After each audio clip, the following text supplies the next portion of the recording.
everybody, ladies and gents. This is Dr. Ebenezer Lai. Thank you so much for listening and welcome to this podcast.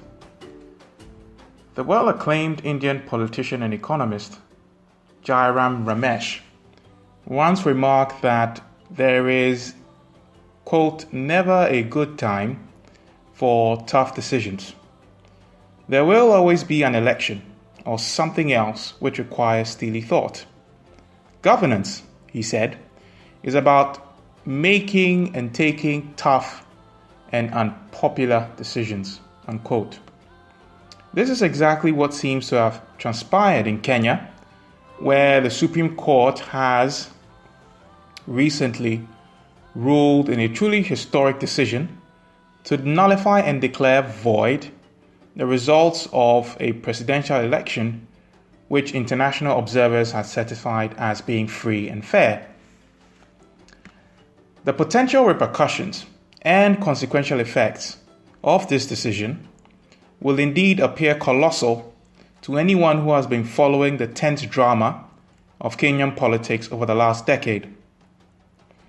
For many in Africa and around the world, the scenes of chaos and carnage in Kenyan towns and cities in the days and months following the 2007 presidential vote are still very much vivid.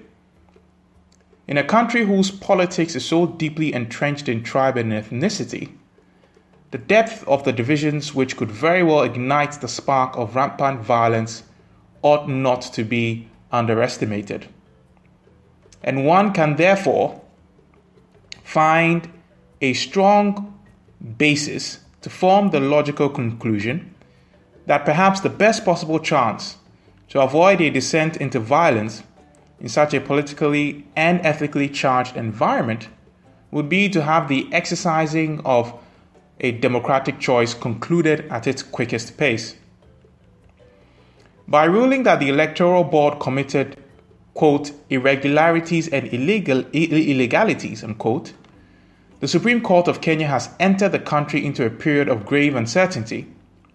The 60 days that remain before the holding of the fresh elections, which have been ordered, will probably be the tensest Kenyans have experienced in recent memory.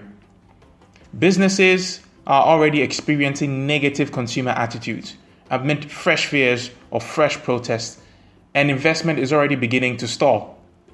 Kenyan shares took a huge tumble when the decision was announced, prompting the authorities to suspend trading at the financial market in Nairobi. As these unintended consequences of the court ruling persist and strengthen over the coming days, many will be asking about the role the international observers played in the course of this election, and how it came to be that their assessment and judgment of the election process is so far removed from that of the Kenyan Supreme Court.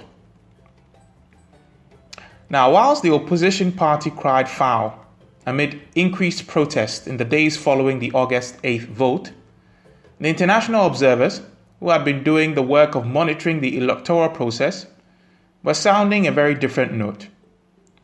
They offered an assessment of the election which guaranteed that the integrity of the electoral process remained undamaged and was not undermined even in the least.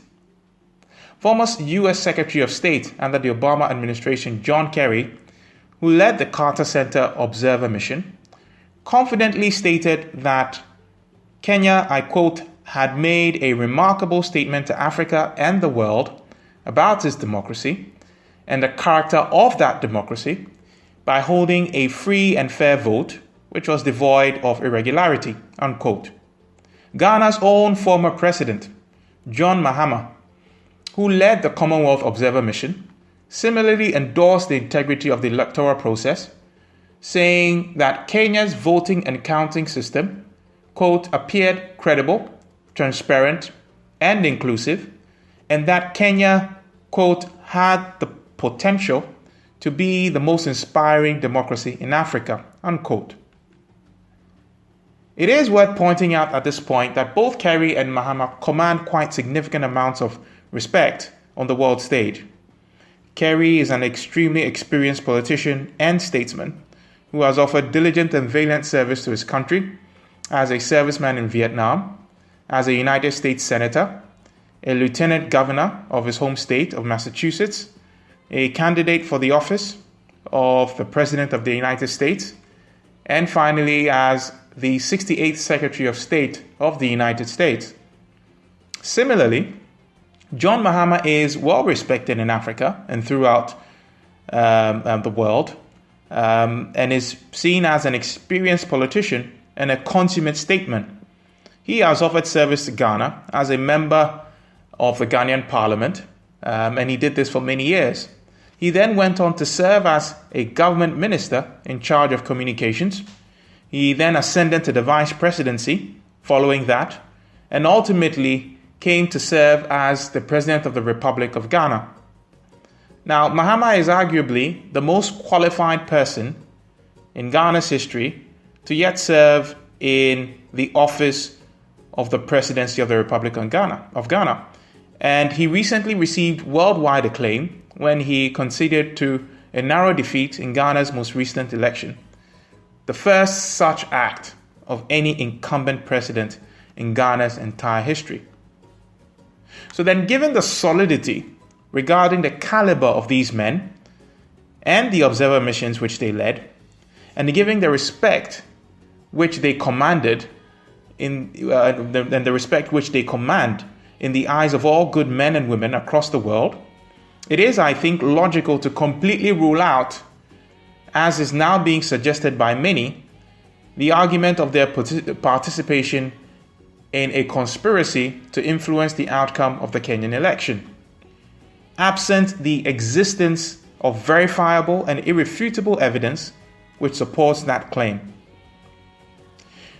Before we begin to cement our conclusions on the role and effectiveness of international observers following the Supreme Court ruling in Kenya, it's important to take into account, I think, the fact that international observers judge the fairness of an electoral process exactly as they see them, which is in their raw state, as it is happening and occurring right in front of them. Arguably, therefore, there is every likelihood that they may very well not be privy to nefarious acts or omissions which may have gone on behind the scenes. And that's what seems to have happened in this specific case regarding Kenya. The Kenyan Independent Electoral and Boundaries Commission, IEBC, employed the use of a range of electronic systems in the election to further strengthen the integrity of the voting, counting, and declaration process. Ironically, it is the use of the same system which ended up being the source of contention and ultimately the nullifying of the vote amid allegations of hacks and tampering. On the 30th of July of this year, the Kerry-led Center Observer Mission urged the IEBC to conduct thorough and additional tests to guarantee the solidity and impermeability of its electronic systems to hacking and fraud before the August 8th elections.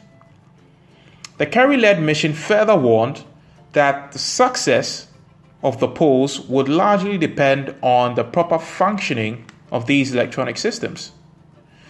It seems clear to me, therefore, and it is thus my view, that it is demonstrable to argue that the observer missions in this case behaved, I think, as any ordinary observer mission would behave.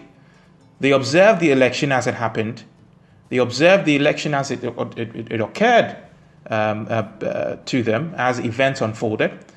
They pre-warned Kenyan officials about the unresolved issues which could potentially impact the integrity of the vote. And they did all of these in a proper way and in good time.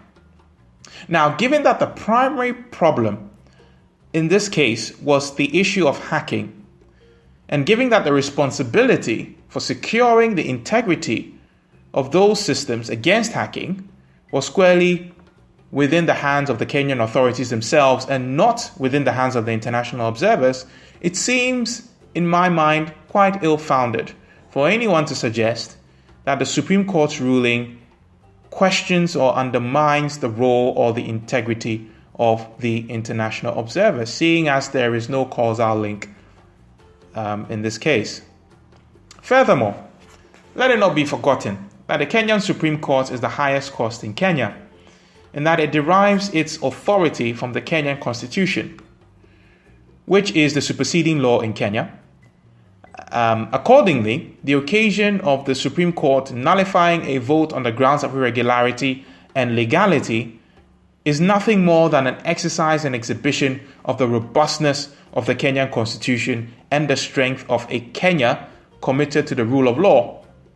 It would therefore be, in my view, erroneous to characterize the court's ruling as mainly being a rebuke of the international observer missions and their work during the electoral process.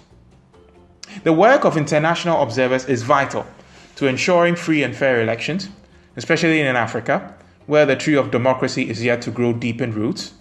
And Kenya is going to need these observers now more than ever before. Now that the Supreme Court has let this colossal genie out of the bottle, and the fresh vote, which has now been ordered, will take place amidst a great tension and uncertainty that is unlike anything the country has experienced in recent years. The Kenyan people now find themselves at a time in their history when it is extremely vital for their future and extremely vital for the cause of peace in their country that they have a credible set of observer missions keeping an eye on the election. And therefore, it is my argument that it does very little good for the cause of peace in Kenya to question the integrity of those same observer missions, especially where there is no demonstrable evidence to substantiate such questions. The fact of the matter is that Kenya is going to need international observers in the coming election. Kenya is going to need for the word and assessment of those observer missions to be above question. And the undermining of the credibility of those observers by numerous claims of bias and partiality, in my view, does nothing to sustain peace and the continuity of government in Kenya. Yes, indeed, the Supreme Court's decision was completely at odds with the assessment offered by the observer missions. But it must be nevertheless regarded that it is well within the rights of an authoritative court to offer an assessment different to that of an unauthoritative observer mission, and that the exercising of this right says nothing about the role, integrity, or credibility of those missions. Rather, the exercising of this right speaks to Kenya's coming of age as a nation which respects the rule of law, constitutional government, the separation of powers, and the principle of co-equal branches of government. It remains to be seen whether Kenya's commitment to democracy is strong enough to take the country peacefully beyond the impending election cycle, and whether it is able to withstand the powder keg of pressure and tension which have now come to be as a result of the Supreme Court's ruling. It also remains to be seen whether Kenya's democratic institutions are robust enough to absorb the shocks of this ruling and deal with the tense forces that have now been unleashed following that ruling. Now, many people may fear for Kenya at the moment, but I believe that if the Kenyan people and their leaders are able to turn their focus towards the things that unite them rather than the things that divide them, then I see no reason why those of us who are hopeful for a peaceful and prosperous Kenya should be disappointed. So, do reach me with your thoughts and your questions on the analysis that I've shared regarding the court's ruling and what it means